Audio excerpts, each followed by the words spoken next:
Jesus Reigns, യേശു വാഴുന്നു ശുശ്രൂഷകളിലേക്ക് നിങ്ങൾക്ക് സ്വാഗതം.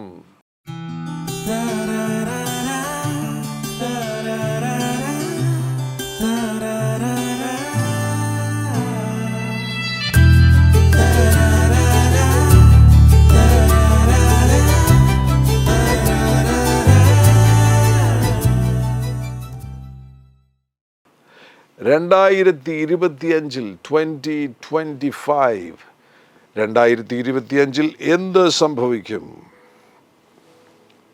ദൈവജനത്തിൽ നിന്നുള്ള ലളിതമാകുന്ന ചില ചിന്തകൾ പങ്കുവയ്ക്കുവാൻ ആഗ്രഹിക്കുന്നു.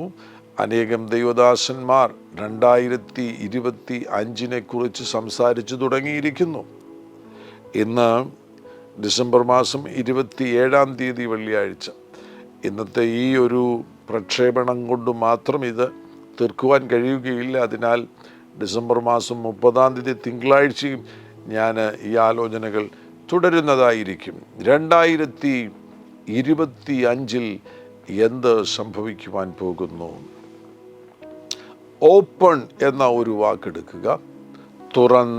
തുറന്നിരിക്കുന്ന, തുറക്കുക എന്നൊക്കെയുള്ള അർത്ഥം നമുക്ക് സ്വീകരിക്കുവാൻ കഴിയും. ഓപ്പൺ. ചിലർക്ക് വേണ്ടി കർത്താവ് ഒരു തുറന്ന അനുഭവത്തെ നൽകി തരുവാൻ പോകുന്നു. ഓപ്പൺ അതൊരു പ്രധാനപ്പെട്ട ഭാഗമാകുന്നു. ഞാനിതിനെക്കുറിച്ച് വളരെ ആഴത്തിൽ തന്നെ ചില കാര്യങ്ങൾ പങ്കുവയ്ക്കുവാൻ ആഗ്രഹിക്കുന്നുണ്ട്.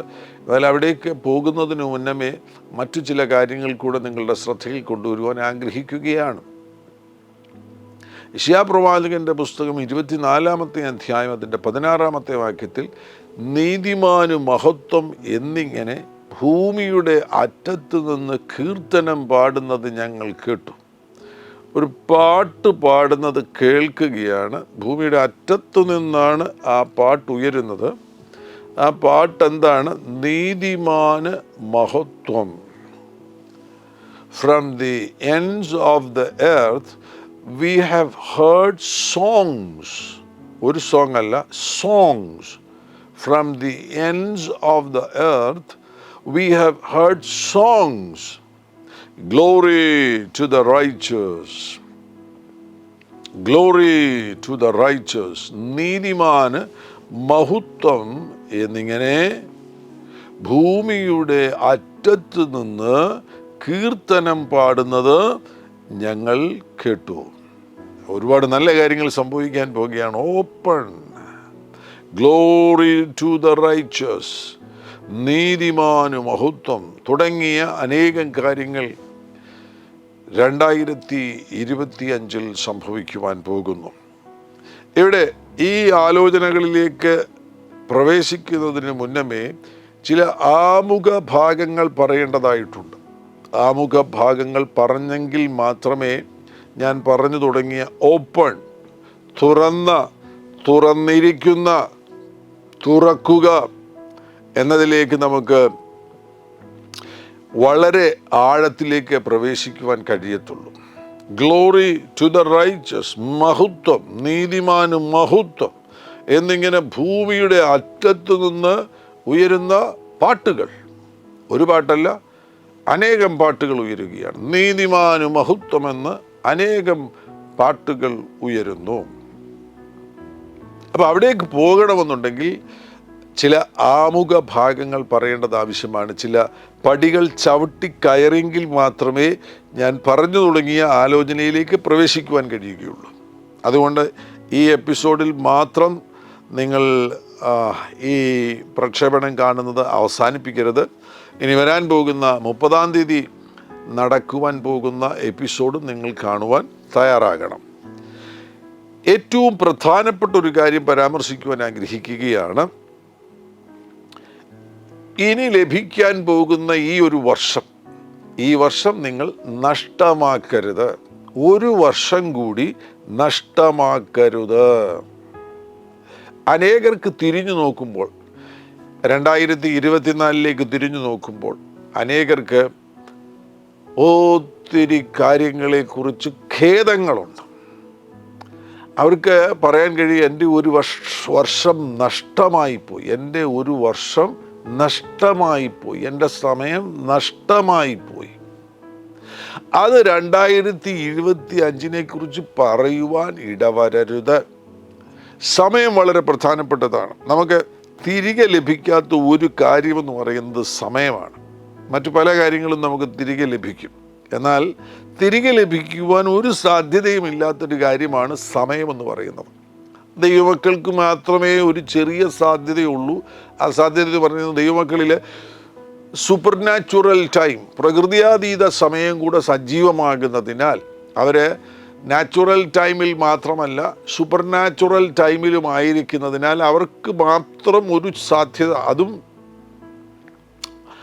ക്രോണോസ് ടൈമിനെ, നാച്ചുറൽ ടൈമിനെ വളരെ ഫലവത്തായി ഉപയോഗിക്കുന്നവർക്കാണ് കൈറോസ് ടൈം കൊണ്ട് എന്തെങ്കിലും ഒരു സമയത്തിന് നഷ്ടമുണ്ടായിട്ടുണ്ടെങ്കിൽ അതിനെ പരിഹരിക്കുവാൻ കഴിയുന്നത്.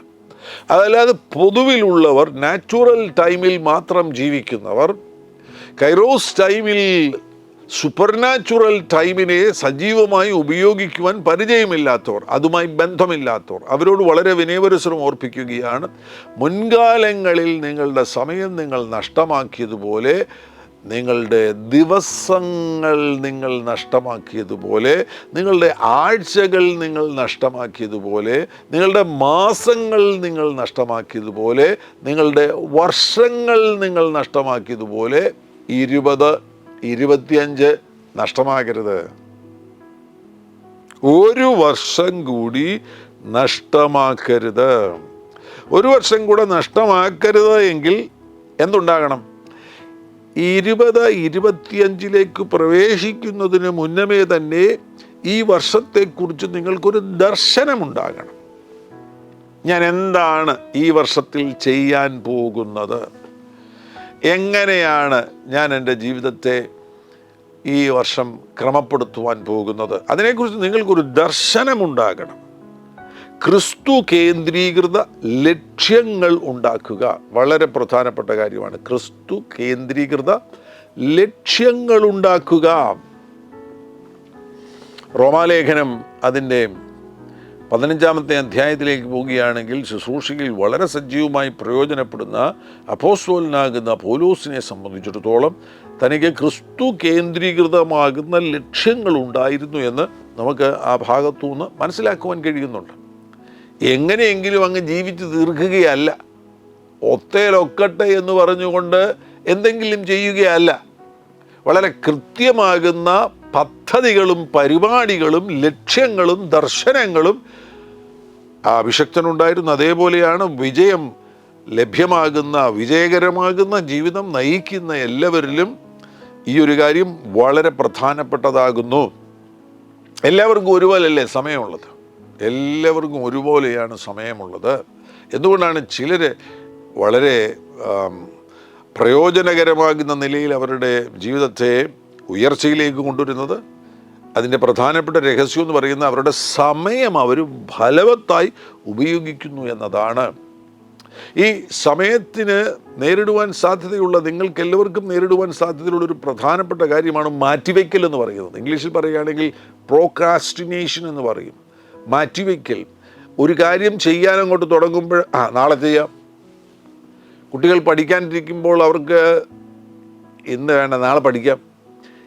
ഈ മാറ്റിവെക്കലാണ് അനേകരുടെ ജീവിതത്തിൽ സമയത്തെ നഷ്ടപ്പെടുത്തുന്നത്. അത് മുഖാന്തരമാകുന്നു അവർക്ക് ദിവസങ്ങളും മാസങ്ങളും വർഷങ്ങളും നഷ്ടമായി പോകുന്നത്. ഒന്നും ചെയ്തെടുക്കുവാൻ കഴിയുന്നില്ല, ഒന്നും പൂർത്തീകരിക്കുവാൻ കഴിയുന്നില്ല. അതോടുകൂടെ ലക്ഷ്യങ്ങളില്ലാതെയായിത്തീരും, ദർശനങ്ങളില്ലാതെയായിത്തീരും. അങ്ങനെ വരുമ്പോൾ അവരെന്തെങ്കിലുമൊക്കെ കാര്യങ്ങൾക്ക് അടിമകളായിത്തീരുകയാണ്. ഇന്നത്തെ ഈ ആധുനിക ലോകത്തിൽ നിങ്ങളുടെ സമയത്തെ ഏറ്റവും അധികം വെറുതെ നഷ്ടമാക്കുന്ന ഒരു പ്രധാനപ്പെട്ട സാധനമാണ് ഫോണെന്ന് പറയുന്നത്.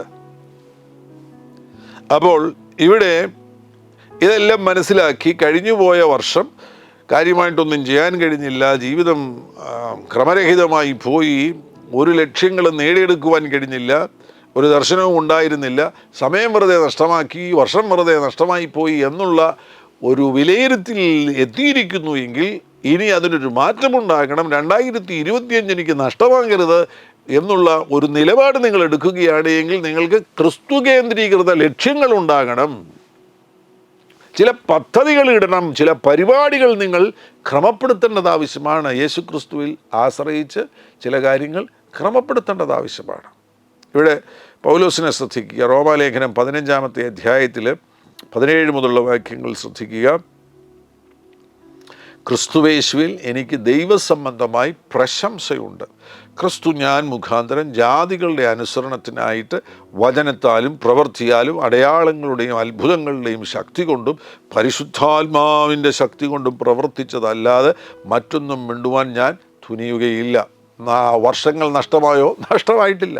സമയം നഷ്ടമായോ? നഷ്ടമായില്ല. തിരിഞ്ഞു നോക്കിക്കഴിഞ്ഞാൽ എന്താണ് സംഭവിച്ചിരിക്കുന്നത്? വലിയ ദൈവപ്രവൃത്തികൾ സംഭവിച്ചിരിക്കുന്നു. തൻ്റെ വചന ശുശ്രൂഷയുടെ ഫലമായിട്ട്, തൻ്റെ ക്രിസ്തീയ ശുശ്രൂഷയുടെ ഫലമായിട്ട് അടയാളങ്ങൾ, അത്ഭുതങ്ങൾ, പരിശുദ്ധാത്മാവിൻ്റെ ശക്തിയുടെ വെളിപ്പെടുത്തൽ, ഇങ്ങനെ തുടങ്ങിയുള്ള ഒരുപാട് കാര്യങ്ങൾ സംഭവിച്ചിരിക്കുന്നതിനാൽ ഖേദങ്ങളില്ലാതെ തൻ്റെ അനുഭവങ്ങൾ പങ്കുവയ്ക്കുന്നു. എന്നിട്ട് 19-ാം വാക്യം ശ്രദ്ധിക്കുക. ഇന്നലകൾ നഷ്ടമായോ? ഇവിടെ കാണുവാൻ കഴിയുന്നു. അങ്ങനെ ഞാൻ യെരൂശലേം മുതൽ ഇല്ലൂരിയ ദേശത്തോളം, ഇല്ലൂരിയ എന്ന് പറയുന്നത് ഇന്നത്തെ യുഗോസ്ലോവിയ, ആ രാജ്യം ഇപ്പോൾ രണ്ടായിട്ട് വിഭജിക്കപ്പെട്ടു. പഴയ യുഗോസ്ലോവിയ. അപ്പോൾ യെരൂശലേം മുതൽ യുഗോസ്ലോവിയ വരെ ചുറ്റി സഞ്ചരിച്ച്, യെരൂശലേം മുതൽ യുഗോസ്ലോവിയ വരെ ചുറ്റി സഞ്ചരിച്ച് ക്രിസ്തുവിൻ്റെ സുവിശേഷ ഘോഷണം പൂരിപ്പിച്ചിരിക്കുന്നു. ഖേദിക്കാനൊന്നുമില്ല. ലഭിച്ച സമയവും ആയുസ്സും വളരെ ഫലപ്രദമായിട്ട് ഉപയോഗിച്ചു.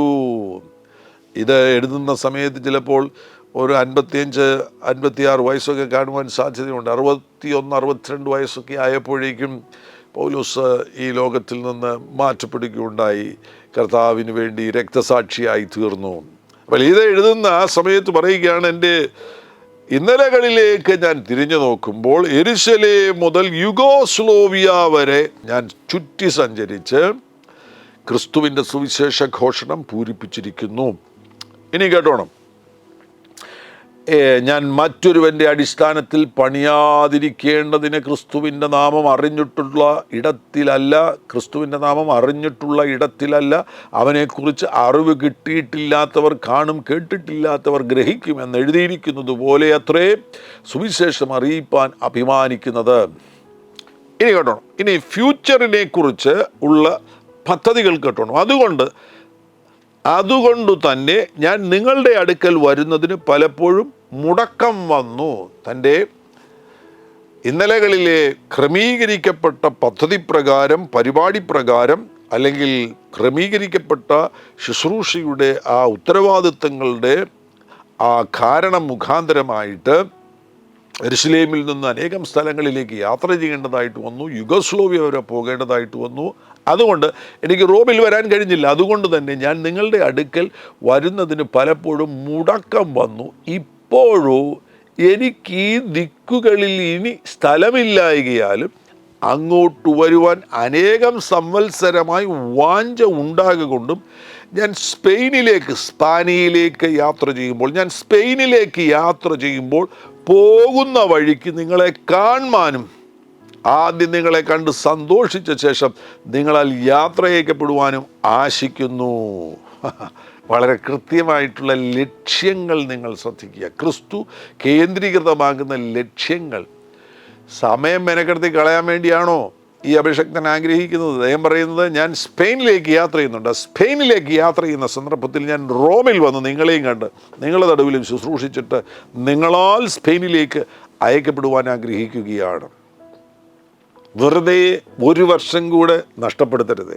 കൃത്യമായിട്ട് ചില പദ്ധതികൾ രൂപപ്പെടുത്തണം. ഈ കഴിഞ്ഞ ദിവസം ഞാനൊരു അഭിഷക്തനെ കണ്ടു കഴിഞ്ഞപ്പോൾ അദ്ദേഹത്തിന് 115-120 കിലോ ശരീരഭാരം ഉണ്ടായിരുന്നു. ഹ്യൂജായിട്ടുള്ള ഒരു വ്യക്തിയായിരുന്നു. എന്നാൽ അദ്ദേഹത്തെ കണ്ടു കഴിഞ്ഞപ്പോൾ അദ്ദേഹം നല്ലതുപോലെ വെയിറ്റ് കുറഞ്ഞിരിക്കുന്നു.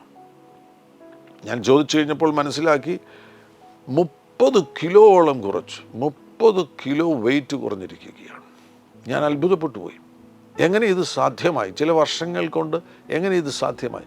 കൃത്യമാകുന്ന ക്രമീകരിക്കപ്പെട്ടിരിക്കുന്ന പദ്ധതി പ്രകാരമാണ്. ഭക്ഷണത്തിൽ ക്രമീകരണം കൊണ്ടുവന്നു, എക്സസൈസ് ആരംഭിക്കുകയുണ്ടായി, പ്രൊഫഷണൽ ഹെൽപ്പ് തേടുകയുണ്ടായി, ഈ മേഖലയിൽ പരിചയമുള്ളവരുടെ സഹായം തേടുകയുണ്ടായി. അങ്ങനെ അത് ദിനംതോറും നടപ്പിലാക്കി കഴിഞ്ഞപ്പോൾ 30 കിലോ കുറച്ച്, ശരീരഭാരത്തെ 30 കിലോ കുറച്ച് ദൈവരാജ്യത്തിൽ ഇനിയും ആ ശരീരത്തെ ദീർഘവർഷങ്ങൾ പ്രയോജനപ്പെടുത്തുവാൻ ഉതകുന്ന നിലയിൽ ആരോഗ്യം പുനഃസ്ഥാപിക്കപ്പെട്ടു. അതെല്ലാം വളരെ കൃത്യമാകുന്ന ലക്ഷ്യങ്ങളോടുകൂടിയുള്ള ചില പദ്ധതികൾ നടപ്പിലാക്കിയതിനാലാണത് സംഭവിച്ചിരിക്കുന്നത്. അതേപോലെ ജീവിതത്തിൽ ചില കൃത്യനിഷ്ഠ ഇല്ലാത്ത ഒരു നിലവാരത്തിലാണ് ജീവിക്കുന്നതെങ്കിൽ കൃത്യനിഷ്ഠയെ കൊണ്ടുവരണം, ചില ക്രമങ്ങളെ കൊണ്ടുവരേണ്ടത് ആവശ്യമാണ്. മറ്റൊരു ദേവദാസനെ കണ്ടു കഴിഞ്ഞപ്പോൾ അദ്ദേഹം എന്നോട് പറയുകയാണ്, 3 മാസം കൂടുമ്പോൾ ബൈബിൾ ഞാൻ വായിച്ചു തീർക്കും. എനിക്ക് മഹാത്ഭുതമാണ്, എന്നെക്കൊണ്ട് അത് ഇതുവരെ സാധിച്ചിട്ടില്ലാത്ത കാര്യമാണ്. എങ്കിലും അദ്ദേഹത്തിൻ്റെ അനുഭവം ഞാൻ പങ്കുവയ്ക്കുകയാണ്. അങ്ങനെ അദ്ദേഹം 1 വർഷം 4 പ്രാവശ്യമാണ് ബൈബിൾ വായിച്ചു തീർക്കുന്നത്. മഹാത്ഭുതം, മഹാത്ഭുതം. അവരൊക്കെ ലക്ഷ്യങ്ങളുള്ളവരാണ്, സമയത്തെ നഷ്ടമാക്കുന്നില്ല. 3 മാസം കൊണ്ട് ബൈബിൾ വായിച്ച് തീർക്കണമെന്നുണ്ടെങ്കിൽ ഒരു ദിവസം തന്നെ പല പുസ്തകങ്ങൾ വായിച്ച് തീർക്കേണ്ടത് ആവശ്യമാണ്. ഉൽപ്പത്തിയും പുറപ്പാടും ഒക്കെ വായിച്ച് തീർക്കേണ്ടത് ആവശ്യമാണ്. അപ്പോൾ നല്ലതുപോലെ സമയം അതിനുവേണ്ടി ചെലവഴിക്കേണ്ടതായിട്ട് വരും. അതിനു വേണ്ടി സമയം മാറ്റിവെച്ച് ആവശ്യമില്ലാത്ത മറ്റു പല കാര്യങ്ങളും ഒഴിവാക്കി അവരുടെ സമയത്തെ ഫലപ്രദമായി ഉപയോഗിച്ച് കഴിഞ്ഞപ്പോൾ കഴിഞ്ഞു പോയ വർഷങ്ങൾ തിരിഞ്ഞു നോക്കുമ്പോൾ അത് നഷ്ടമാകുന്നില്ല, അത് ലാഭമായി തീരുകയാണ്. ഒരു വർഷത്തെ കൂടി നിങ്ങൾ നഷ്ടമാക്കരുത്. അതാണ് ആദ്യമായിട്ട് എനിക്ക് പറയുവാനുള്ളത്. എന്നാൽ അതോടുകൂടെ മറ്റ് ചില കാര്യങ്ങൾ കൂടെ ഞാൻ പറയുവാൻ ആഗ്രഹിക്കുകയാണ്. ഞാൻ ആരംഭത്തിൽ പറഞ്ഞു, ഓപ്പൺ ഗ്ലോറി ടു ദ റൈച്ചേഴ്സ്. ഇങ്ങനെയുള്ള കാര്യങ്ങൾ 2025 സംഭവിക്കാൻ പോവുകയാണ്. തുറന്നിരിക്കുന്ന, തുറക്കുക, ഇങ്ങനെയൊക്കെയുള്ള കാര്യങ്ങൾ സംഭവിക്കുവാൻ പോകുന്നു. എന്നാൽ അതേപോലെ തന്നെ ഇത്തരത്തിലുള്ള നല്ല തുറക്കലുകൾ സംഭവിക്കുമ്പോൾ, ചില നല്ല കാര്യങ്ങൾ ഓപ്പൺ ആകുവാൻ പോകുമ്പോൾ, മറുവശത്ത് ഈ ലോകത്തിൽ 2025 മറ്റു ചില കാര്യങ്ങൾ കൂടെ സംഭവിക്കാൻ പോകുന്നു. അത് ശ്രദ്ധിക്കണം. മറ്റു ചില കാര്യങ്ങൾ കൂടെ സംഭവിക്കാൻ പോകുന്നു. നമ്മുടെയൊക്കെ സമൂഹത്തിൽ ഈ അഭിപ്രായ വ്യത്യാസം, ഭിന്നത, ഇങ്ങനെയൊക്കെയുള്ള കാര്യങ്ങൾ നടക്കുന്നൊരു കാര്യമാണ്. ചിതറിപ്പോകുന്ന ഒരനുഭവങ്ങൾ സാധാരണയായി സംഭവിച്ചു കൊണ്ടിരിക്കുന്ന കാര്യങ്ങളാണ്. എന്നാൽ വളരെ കൂടുതലായിട്ട് 2025 പല പ്രധാനപ്പെട്ട മേഖലകളിലും ഭയങ്കര ലോകവ്യാപകമായിട്ട് ശ്രദ്ധിക്കപ്പെടുന്ന നിലയിലുള്ള ചിതറിക്കലുകൾ സംഭവിക്കാൻ പോവുകയാണ്. ആളുകളെ തമ്മിൽ ചിതറിക്കാൻ പോവുകയാണ്. ആളുകളെ തമ്മിൽ ഭിന്നിപ്പിക്കുന്ന ഒരു കാര്യം സംഭവിക്കാൻ പോകുന്നു. ആളുകൾ പല കാര്യങ്ങൾക്ക് വേണ്ടി അവർ ഒരുമിച്ച് വരും. ചില കാര്യങ്ങളൊക്കെ ചെയ്യുവാൻ വേണ്ടി അവർ ഒരുമിച്ച് വരും. ഇത് ഭരണാധികാരികൾക്കും ബാധകമാകുന്നൊരു കാര്യമാണ്. ഭരണാധികാരികൾക്കും ബാധകമാകുന്ന കാര്യമാണ്. പലതിനെയും തകർക്കുവാൻ വേണ്ടി ദൈവ കൽപ്പിതമാകുന്ന, ദൈവം നടപ്പിലാക്കിക്കൊണ്ടിരിക്കുന്ന പലതിനെയും തകർക്കുവാൻ വേണ്ടി പല സംഘങ്ങൾ ഒരുമിച്ച് കൂടി, ഭരണാധികാരികൾ ഉൾപ്പെടെയുള്ളവർ ഒരുമിച്ച് കൂടി പ്രവർത്തിക്കുവാൻ തുടങ്ങുമ്പോൾ അവരുടെ ഇടയിൽ ഭയങ്കരമായിട്ടുള്ള ചിതറിക്കലുകൾ നടക്കുവാൻ പോകുകയാണ്. ഭിന്നിപ്പിക്കലുകൾ നടക്കുവാൻ പോകുകയാണ്. അവരെല്ലാം ചിതറിപ്പോകുന്ന നിലവാരത്തിൽ കാര്യങ്ങൾ സംഭവിക്കാൻ പോകുന്നു. നമുക്കറിയാം, ഉൽപ്പത്തി പുസ്തകം 11-ാമത്തെ അധ്യായത്തിലാണ് ഇത്തരത്തിലുള്ള ഒരു വലിയ ചിതറിപ്പോകുന്ന, എല്ലാം പല സ്ഥലങ്ങളിലേക്ക് ചിതറിപ്പോകുന്ന, ഭിന്നിച്ചു പോകുന്ന, അല്ലെങ്കിൽ മലയാളത്തിൽ വേറൊരു വാക്ക് ഉപയോഗിച്ചിരിക്കുന്ന ചിഹ്നിച്ചു പോകുന്ന കാര്യങ്ങൾ സംഭവിച്ചിരിക്കുന്നത്. ഉൽപ്പത്തി പുസ്തകം അതിൻ്റെ 11-ാമത്തെ അധ്യായം 8-ാമത്തെ വാക്യത്തിൽ ഇംഗ്ലീഷിൽ സ്കാറ്റേർഡ് എന്നുള്ളൊരു വാക്ക് വരുന്നു. സ്കാറ്റേർഡ്, ഓപ്പൺ എന്ന് പറയുന്നത് പോലെ തന്നെ മറ്റൊരു വാക്കാണ് സ്കാറ്റേർഡ്. Scatter or scattered. ഭിന്നിച്ചു പോകുക, അല്ലെങ്കിൽ ഭിന്നത, ചിതറിപ്പോകുക, ചിതറിക്കുന്ന ഒരു കാര്യം സംഭവിക്കാൻ പോകുന്നു. ഉൽപ്പത്തി പുസ്തകത്തിലെ ആ വാക്യം വായിക്കുന്നു, അങ്ങനെ യഹോവ അവരെ അവിടെ നിന്ന് ഭൂതലത്തിലെങ്ങും ചിഹ്നിച്ചു. യഹോവ അവരെ അവിടെ നിന്ന് ഭൂതലത്തിലെങ്ങും ചിഹ്നിച്ചു. അവർ പട്ടണം പണിയുന്നത് വിട്ടുകളഞ്ഞു. അവർ പട്ടണം പണിയുന്നത് വിട്ടുകളഞ്ഞു. ദൈവവിരുദ്ധമായി തുടങ്ങുന്ന ലോകത്തിലെ പല കാര്യങ്ങളും, ഇത് പല രാജ്യങ്ങൾക്കും ബാധകമായിട്ടുള്ള കാര്യമാണ്. ദൈവവിരുദ്ധമായി പല ഇടങ്ങളിലും ആരംഭിക്കുന്ന പല കാര്യങ്ങളും അത് അവർക്ക് നടപ്പിലാക്കുവാൻ കഴിയാതെ ഇടയ്ക്ക് വെച്ച് അവരെല്ലാം ചിതറിപ്പോകുന്നൊരു കാര്യം സംഭവിക്കാൻ പോകുന്നു. ഞാനിങ്ങനെയൊക്കെ പറയുന്നുവെങ്കിൽ പോലും ഇത് അക്ഷരീകമായിട്ട് സംഭവിക്കുമ്പോൾ അപ്പോൾ മാത്രമേ നമുക്കിത് മനസ്സിലാകത്തുള്ളൂ. ഇപ്പോൾ എനിക്ക് ആ സ്കാറ്റർ എന്നുള്ളൊരു വാക്ക്, അല്ലെങ്കിൽ ഭിന്നിച്ചു പോകുക, ചിന്നിപ്പോകുക, അല്ലെങ്കിൽ ചിതറിപ്പോകുക എന്നുള്ളൊരു വാക്കാണ് വന്നിരിക്കുന്നത്. ആ വാക്കിൻ്റെ അടിസ്ഥാനത്തിൽ പലതും സംഭവിക്കാൻ പോവുകയാണ്. പല ഭരണ സംവിധാനങ്ങളും അവർ ചെയ്തു തുടങ്ങിയ കാര്യങ്ങൾ പലതും അവർക്ക് പൂർത്തീകരിക്കാൻ കഴിയാത്ത നിലവാരത്തിൽ ചിതറിപ്പിക്കുന്ന ചില കാര്യങ്ങൾ സംഭവിക്കാൻ പോകുന്നു. യെശയ്യാ പ്രവാചകൻ്റെ പുസ്തകം അതിൻ്റെ 24-ാമത്തെ അധ്യായം അതിൻ്റെ 1-2 വാക്യങ്ങൾ, യഹോവ ഭൂമിയെ നിർജ്ജനവും ശൂന്യവുമാക്കി കീഴുമേൽ മറിക്കുകയും അതിലെ നിവാസികളെ ചിതറിക്കുകയും ചെയ്യും. ഇവിടെ ഈ വാക്യങ്ങളൊക്കെ പ്രോഫറ്റിക്കായിട്ടുള്ള വാക്യങ്ങളാണ്. ഇതൊക്കെ ഇതിൻ്റെ ചില ഭാഗങ്ങളൊക്കെ നമ്മുടെ സമൂഹത്തിൽ സംഭവിക്കും. അത് വ്യത്യസ്തമാകുന്ന നിലകളിലായിരിക്കും സംഭവിക്കുന്നത്. ഈ ആധുനിക ലോകമല്ലേ, ആധുനിക ലോകത്തിൽ അത് വ്യത്യസ്തമായിട്ടായിരിക്കും സംഭവിക്കുന്നത്. ജനത്തിനും പുരോഹിതനും, ദാസനും യജമാനനും, ദാസിക്കും യജമാനത്തിക്കും, കൊള്ളുന്നവനും വിൽക്കുന്നവനും, കടം കൊടുക്കുന്നവനും കടം വാങ്ങുന്നവനും, പലിശ വാങ്ങുന്നവനും പലിശ കൊടുക്കുന്നവനും ഒരുപോലെ ഭവിക്കും. ഇപ്പം മതപരമാകുന്ന റിലീജിയസ് ആയിട്ടുള്ള മേഖലകളിൽ ചിലതൊക്കെ സംഭവിക്കാൻ പോകുകയാണ്. റിലീജിയസ് ആകുന്ന മേഖലകളിൽ ചില കലക്കങ്ങൾ സംഭവിക്കാൻ പോകുന്നു.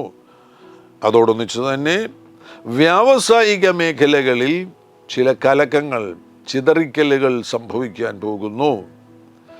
ഏറ്റവും പ്രധാനപ്പെട്ടൊരു മേഖല ബാങ്കിങ് മേഖലയാണ്. ശ്രദ്ധിക്കണം, ബാങ്കിങ് മേഖലയിൽ അപ്രതീക്ഷിതമാക്കുന്ന കാര്യങ്ങൾ, നടുക്കുന്ന കാര്യങ്ങൾ സംഭവിക്കാൻ പോകുന്നു. ഇന്നത്തെ ഈ ആധുനിക ലോകത്തിൽ ഒരുപാട് ട്രാൻസാക്ഷൻസ് നടക്കുന്നുവല്ലോ, അവിടെ വളരെ സൂക്ഷ്മതയോടുകൂടെ ആയിരിക്കുക. വലിയ നഷ്ടങ്ങൾ വരുത്തുന്ന ട്രാൻസാക്ഷൻസ്, വളരെ പ്രതീക്ഷയോടുകൂടിയുള്ള പല ഇൻവെസ്റ്റ്മെൻറ്റുകളും തകർച്ചകളെ നേരിടും.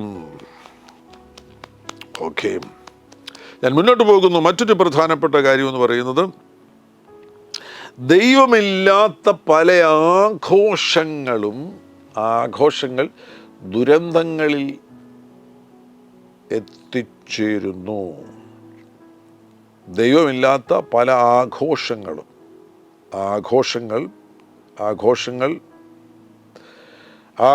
പൂർത്തിയാക്കാൻ കഴിയുന്നില്ല.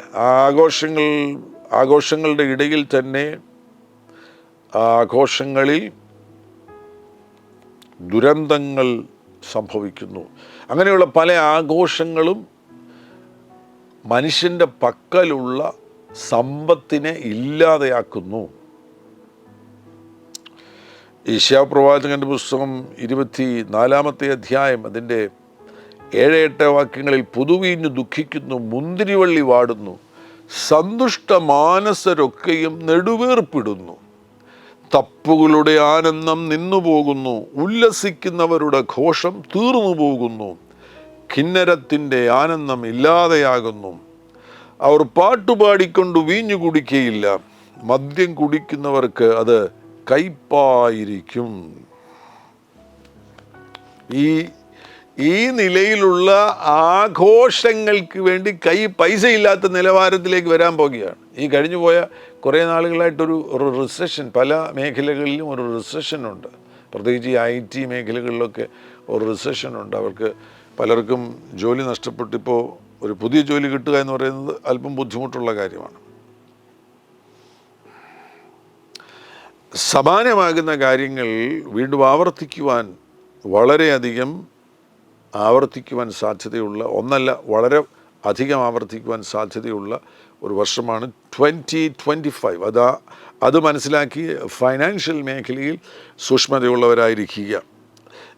മറ്റൊരു കാര്യം കൂടെ ശ്രദ്ധയിൽ കൊണ്ടുവന്ന്, കഴിഞ്ഞ വർഷം ഈ 2024 3 ഭൂമികുലുക്കങ്ങളാണ് ഉണ്ടായിരിക്കുന്നത്. അതിൽ ജപ്പാനിലുണ്ടായ ഭൂമികുലുക്കത്തിലാണ് 400-ലധികം പേർ കൊല്ലപ്പെട്ടത്. ബാക്കിയൊക്കെ 5, 6, 10 ഒക്കെ ഉള്ളൂ. മരണം സംഭവിച്ച 3 ഭൂമികുലുക്കങ്ങൾ മാത്രമേ ഉള്ളൂ. ഭൂമികുലുക്കത്തിൽ മനുഷ്യർ മരിച്ച സംഭവങ്ങൾ അങ്ങനെ 3 ഭൂമികുലുക്കങ്ങളിലാണ് സംഭവിച്ചിരിക്കുന്നത്.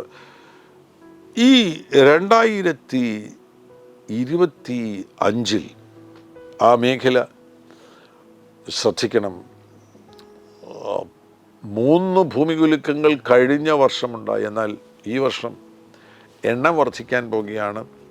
മാത്രമല്ല, ആൾനാശം വർദ്ധിക്കുന്ന നിലവാരത്തിലുള്ള ഭൂമികുലുക്കങ്ങൾ ലോകത്തിൽ പല സ്ഥലങ്ങളിൽ സംഭവിക്കും. പ്രാർത്ഥിക്കണം, പ്രത്യേകിച്ച് ഇന്ത്യക്ക് വേണ്ടി പ്രാർത്ഥിക്കണം.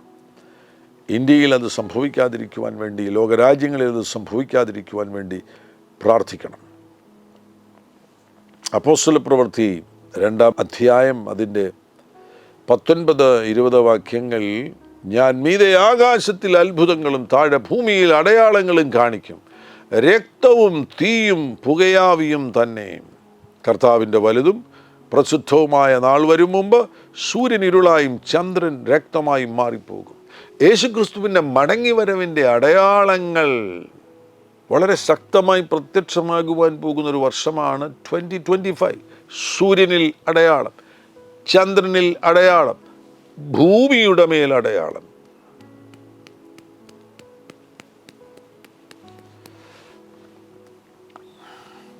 യശയ്യാപ്രവാചകന്റെ പുസ്തകത്തിൽ പോകുമ്പോൾ, വീണ്ടും 24-ാമത്തെ അധ്യായത്തിൽ പോകുമ്പോൾ, 24-ാമത്തെ അധ്യായം അതിൻ്റെ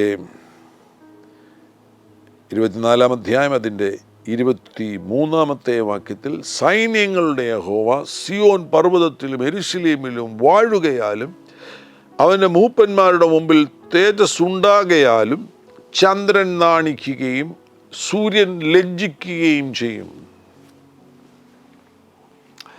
വളരെ പ്രാർത്ഥിക്കണം. അഭിഷേകത്തിൽ ചലിക്കുന്നവർ, ദൈവകൃപയിൽ ചലിക്കുന്നവർ വളരെ പ്രാർത്ഥിക്കേണ്ടത് ആവശ്യമാണ്. വളരെ പ്രാർത്ഥിക്കുമ്പോൾ മനസ്സിലാക്കുക,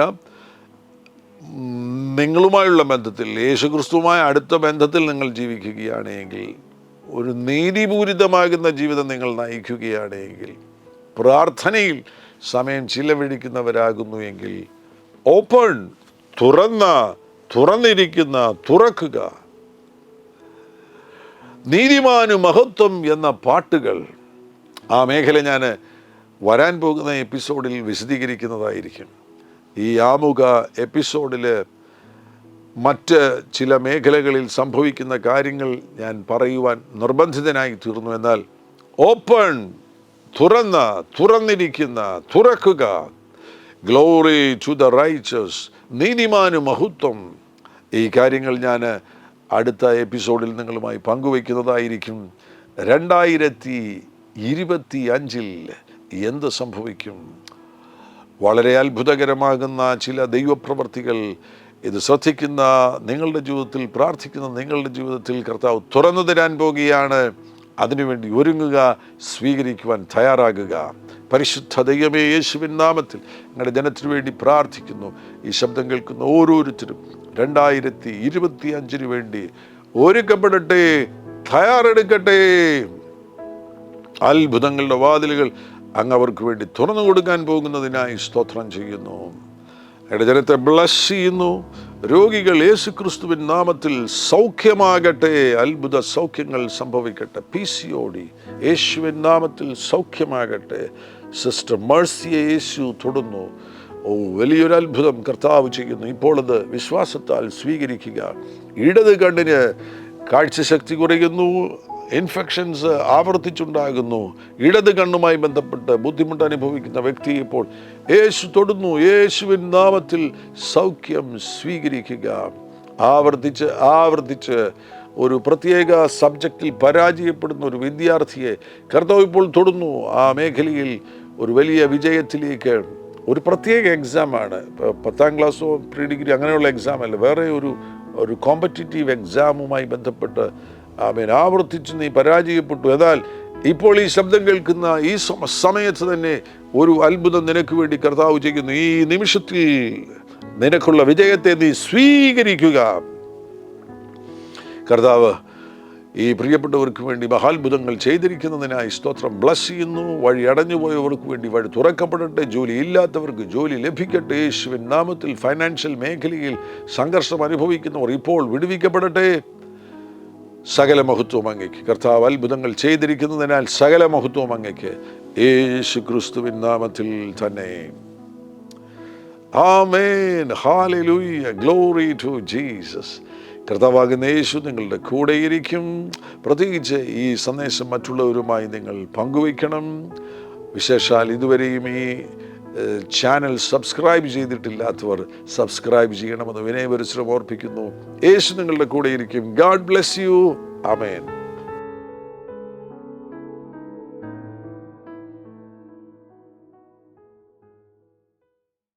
എല്ലാ പ്രഭാതത്തിലും 3 മിനിറ്റ് നീണ്ടു നിൽക്കുന്ന ഒരു ചെറിയ സന്ദേശം വാട്സപ്പിൽ അയക്കുന്നുണ്ട്. നിങ്ങൾക്കത് ലഭിക്കണമെന്ന ആഗ്രഹമുണ്ടെങ്കിൽ സ്ക്രീനിൽ കാണുന്ന നമ്പറിൽ ഒരു മെസ്സേജ് അയയ്ക്കുക. ഞങ്ങളുടെ ഓൺലൈൻ റേഡിയോ ആയ ജീസസ് റെയിൻസ് റേഡിയോയുടെ ആപ്പ് ഇതുവരെയും ഡൗൺലോഡ് ചെയ്തിട്ടില്ല എങ്കിൽ പ്ലേ സ്റ്റോറിലും ആപ്പ് സ്റ്റോറിലും ലഭ്യമാണ്. ജീസസ് റെയിൻസ് റേഡിയോ എന്ന് ടൈപ്പ് ചെയ്ത ശേഷം സെർച്ച് ചെയ്യുക. ആപ്പ് നിങ്ങൾ ഇപ്പോൾ തന്നെ ഡൗൺലോഡ് ചെയ്താലും. എല്ലാ പ്രഭാതത്തിലും 4 മണിക്ക് ടങ്സ് പ്രെയർ ഉണ്ടായിരിക്കുന്നതാണ്. നിങ്ങളുടെ ആത്മീയ വർധനവിനായി ദയവായി സൂമിൽ ജോയിൻ ചെയ്താലും. മീറ്റിംഗ് ID സ്ക്രീനിൽ നിങ്ങൾക്ക് ലഭ്യമാണ്. അതോടൊപ്പം തന്നെ എല്ലാ ബുധനാഴ്ചയും രാത്രി 10 മുതൽ 1 മണി വരെ നൈറ്റ് പ്രെയർ ഉണ്ടായിരിക്കുന്നതാണ്. നമുക്ക് ഒരുമിച്ച് രാജ്യങ്ങൾക്ക് വേണ്ടി പ്രാർത്ഥിക്കാം. ദയവായി സൂമിൽ ജോയിൻ ചെയ്താലും. ഈ യൂട്യൂബ് ചാനൽ നിങ്ങൾ ഇതുവരെയും സബ്സ്ക്രൈബ് ചെയ്തിട്ടില്ല എങ്കിൽ ഇപ്പോൾ തന്നെ സബ്സ്ക്രൈബ് ചെയ്യുക. ശേഷം ബെൽ ബട്ടൺ അമർത്താൻ മറക്കല്ലേ. ഈ സന്ദേശം മറ്റുള്ളവരിലേക്ക് അനുഗ്രഹമാകാൻ ഷെയർ ചെയ്താലും. കർത്താവ് നിങ്ങളെ ധാരാളമായി അനുഗ്രഹിക്കട്ടെ.